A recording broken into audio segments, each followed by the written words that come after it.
এটা হচ্ছে যারা ঘাসে কাটিং। তো আমাদের যে অবাঞ্ছিত কিছু জায়গা আছে সেগুলো তো কাটিং লাগিয়ে দিচ্ছি।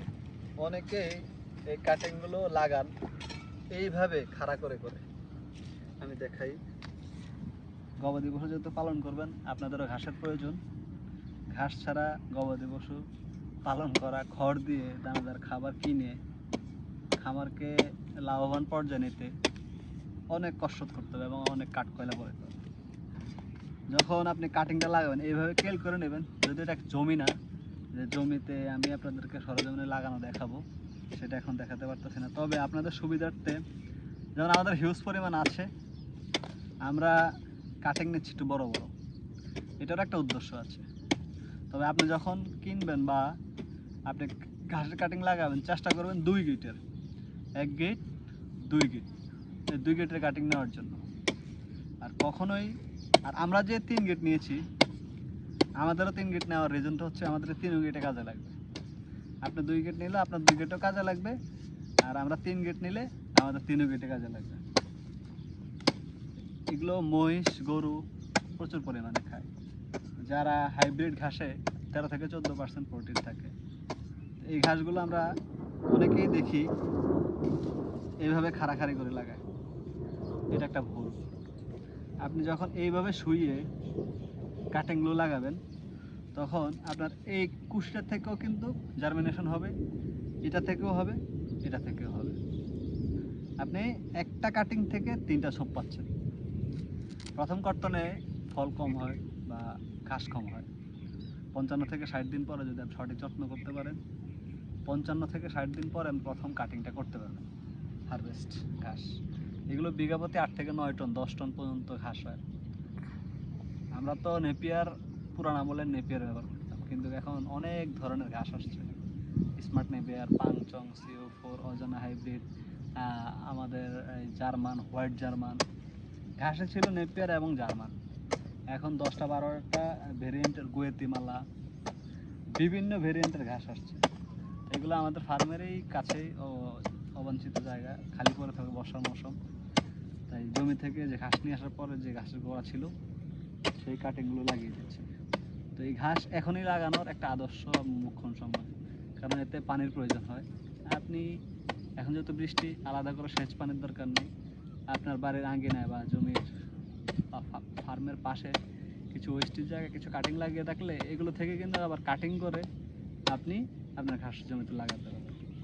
আর আরেকটা ইন্টারেস্টের তথ্য হচ্ছে, সবচেয়ে নরম এবং সুইটেবল ঘাস বাংলাদেশে হচ্ছে অজানা হাইব্রিড, আর হচ্ছে জারাওয়ান। যারা পানিতে করেন, পানির জন্য হোয়াইট জার্মান, এবং যারা ঘাসের জমিতে করেন তাদের জন্য হচ্ছে যারা 1 বা যারা 2। যারা 1, 2 আমি মনে করি একই। এগুলো কাটিং পিকচার ছাড়া বিভিন্ন ধরনের প্রজ্ঞাপন ছড়িয়ে মিষ্টি কথায় মানুষকে ধোকা দিয়ে F1 F2 বলে টাকা একটু বেশি নেয়। এই কাটিংগুলো যখন এইভাবে লাগাবেন, চেষ্টা করুন 2 থেকে 2.5 হাত দূরত্বে লাগানোর জন্য। তখন যে একটা করে ঝোপো হবে, একটা ঝোপায় 14টা 15টা করে কাটিং আসবে। সুন্দর করে কেল করে করে লাগিয়ে দিচ্ছি। মহিষে না খাক, গরুতে না খাক, কিন্তু আমাদের যে গারল আছে, গারলগুলো খাবার হবে। তো বর্ষার মৌসুমে যাদের এরকম পরিত্যক্ত জায়গা আছে ফার্মের পাশে, ঘাসের জমি না হোক, ঘাসের জমিতে তো অবশ্যই ঘাস লাগাবেন, সেটার বিকল্প নাই, ঘাসের বিকল্প নাই। একটা খামারের খরচ আপনাকে নিয়ন্ত্রণে নিয়ে আসার জন্য অবশ্যই আপনাকে ঘাস লাগাতে হবে। 1 কেজি ঘাসে 2 মেগাজুল শক্তি, আর 1 কেজি দানাদারে 10 মেগাজুল শক্তি। 1 কেজি ঘাস যদি আমি ন্যূনতম খরচ ধরি 2 টাকা উৎপাদন, তাহলে সেই 1 কেজি ঘাস উৎপাদন করতে আমার 2 টাকা খরচ হলো। আর 10 মেগাজুল শক্তির জন্য আমাকে ব্যয় করতে হবে 1 কেজি ঘাসে 2 মেগাজুল হলে, তাহলে 10 মেগাজুলের জন্য 5 কেজি ঘাস। আপনি 1 কেজি ঘাসে 2 মেগাজুল শক্তি পাবেন, আর 1 কেজি দানাদার খাবারে পাবেন 10 মেগাজুল শক্তি। 1 কেজি ঘাসে 2 মেগাজুল শক্তি, আর 1 কেজি দানাদারে 10 মেগাজুল শক্তি। তাহলে 2 টাকা খরচে আপনি পাচ্ছেন 1 মেগাজুল শক্তি, আর 50 টাকা খরচ করে আপনি 10 মেগাজুল শক্তি পাচ্ছেন। তো আপনি যদি 10 মেগাজুল শক্তি পেতে হয়, তাহলে আপনাকে 5 কেজি ঘাস খাওয়াতে হবে। 10 টাকা খরচে কিন্তু আপনি 10 মেগাজুল শক্তি পাচ্ছেন, মানে 2 টাকা করে 5 কেজি ঘাসের দাম 10 টাকা, তাহলে 5 মেগাজুল 10 মেগাজুল শক্তি আপনি পেয়ে যাচ্ছেন, যেটা আপনি 50 টাকায় 1 কেজি দানাদার 50 টাকা খাবারে সেটা পেতেন, কিন্তু আপনি পাচ্ছেন মাত্র অনলি 10 টাকায়। তো 40 টাকা আপনার প্রফিট। এবার যদি যদি 2 কেজি একটা গরু থেকে দানাদার খাবার কম দিতে পারেন, তাহলে 80 টাকা, মাসে 2400 টাকা, বছরে কত আসে অঙ্কটা করে অবশ্যই জানাবেন। এই জন্যই খামারেই বা খামার করেন যারা গরু মহিষ যাই কিছু পালেন, অবশ্যই ঘাসের দিকে ফোকাস দেবেন। ঘাস ছাড়া একটা খামারকে সাস্টেনেবল করা খুব ডিফিকাল্ট বর্তমান সময়ে। দিন দিনে দানাদার খাবারের দাম বাড়ছে। ভুট্টা 28 টাকা কেজি, 1100 টাকা মন, 1150 টাকা মন বর্তমানে।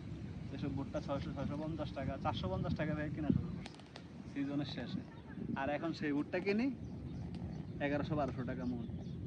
তো সিজনও কিছু দানাদার খাবার এখন কুড়া 22 টাকা, সিজন ছাড়া 22 টাকা 23 টাকা কেজি, কিন্তু যখন সিজন শেষ হয়ে যায় তখন কিন্তু আমরা কুড়া কিনি 22 টাকায়, আর এখন সিজন, এখন কুড়া কিনতেছে 13 টাকায়, তাহলে কেজিতে 9 টাকা, 1 টন কুড়ায় 9000 টাকা সেফ।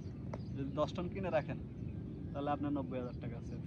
আপনি খামারি, এই বিষয়গুলো অবশ্যই আপনাকে নোটেট করতে হবে, এবং খামার সফল করতে হলে আপনার এই বিষয়গুলোকে প্রতিনিয়ত স্টাডি করতে হবে। সবসময় চেষ্টা করি খামারিদের কল্যাণে কাজ করে যেতে। বিভিন্ন প্ল্যাটফর্মে একটা সময় প্রচুর লেখালেখি করতাম, খামারিদের কিভাবে সফলতা নিয়ে আসা যায়, কিভাবে একজন নতুন খামারি দুধের গাভী কিনে প্রতারণার শিকার না হবেন, কিভাবে একজন প্রবাসী খামার করবেন। প্রতিনিয়ত 2016-17 সালের দিকে অনলাইন ক্যাটেল রিলেটেড যত ফোরাম ছিল সবগুলোতে পোস্ট আছে বা লেখা আছে, অসংখ্য লেখা আছে। এখন নিজের ভিডিও নিজের পেজে ক্রিয়েট করে চেষ্টা করি সবাইকে কিছু না কিছু দেওয়ার জন্য, যাতে এই খামার সেক্টরে আমার সহযোদ্ধা আরও সৃষ্টি হয় এবং কেউ প্রতারণার শিকার না হয়। খামার ব্যবসা আল্লাহ পাক অনেক বরকত দিয়েছেন, অনেক বরকত। আপনি 2টা গরু পাললেও বছর শেষে 2টা বাচ্চা বিক্রি করলে 2.5-3 লাখ টাকা বিক্রি করতে পারবেন। তো অন্যের পিছনে শ্রম না দিয়ে নিজে কিছু করলে সেটাতে যেমন সফলতাও আসে, ইভেন নিজের একটা মানসিক শান্তি থাকে। ভালো থাকবেন, সুস্থ থাকবেন। অবশ্যই কথাগুলো ভালো লাগলে মন্তব্য করবেন, নিজে কিছু করার চেষ্টা করেন। আসসালামু আলাইকুম। কি খবর, কেমন আছো? হ্যাঁ, ভালো ভালো আছো? হ্যাঁ, এই যে ভালো আছে, মাথা নাচায় বলতেছে। তুমি কেমন আছো? হ্যাঁ, ভালো আছো? দুজনে ভালো আছে আলহামদুলিল্লাহ। আমরা মহিষ গরুর সাথে পালতেছি, এই 2টার আপডেট আপনাদেরকে দেবো ইনশাল্লাহ।